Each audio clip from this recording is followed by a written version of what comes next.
একটা সময় এই মাছটাকে হয়তো আমরা অনেকেই চিনতাম না, কিন্তু এখন এই মাছটা বাজারে পাওয়াই যায় না। বাজারে কাড়াকাড়ি লেগে যায়। অনেকেই এখন এই মাছটা খুব ভালো খায়, পছন্দ করে।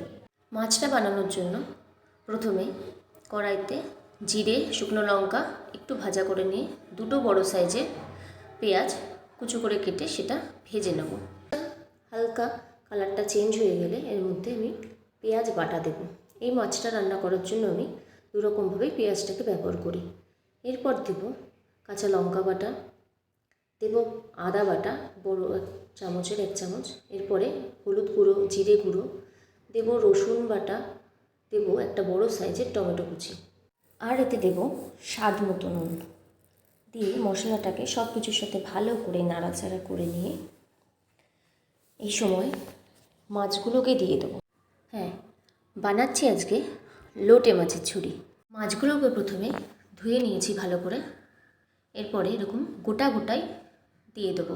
ভালো করে মশলার সাথে মাছগুলোকে নাড়াচাড়া করে নিয়ে ঢাকা দিয়ে রেখে দেবো।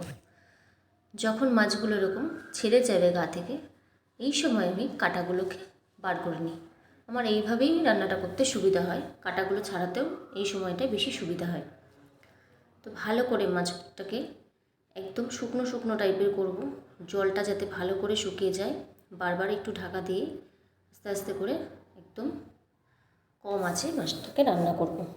তো এই যে ভালোভাবেই একদম জলটা শুকিয়ে গেছে, আরেকটু ভালোভাবে জলটাকে শুকিয়ে নিয়ে যখন তেলটা এরকম ছেড়ে যাবে, এই সময়টায় উপর থেকে কিছুটা ধনেপাতা কুচি দেব, দিয়ে আরেকটু মাছটাকে নাড়াচাড়া করে নিয়ে তারপরে উপর থেকে একটু ধনেপাতা কুচি দিয়ে সার্ভ করব।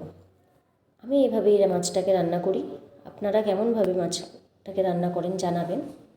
ভালো লাগলে লাইক, শেয়ার এবং সাবস্ক্রাইব করে দেবেন। নমস্কার।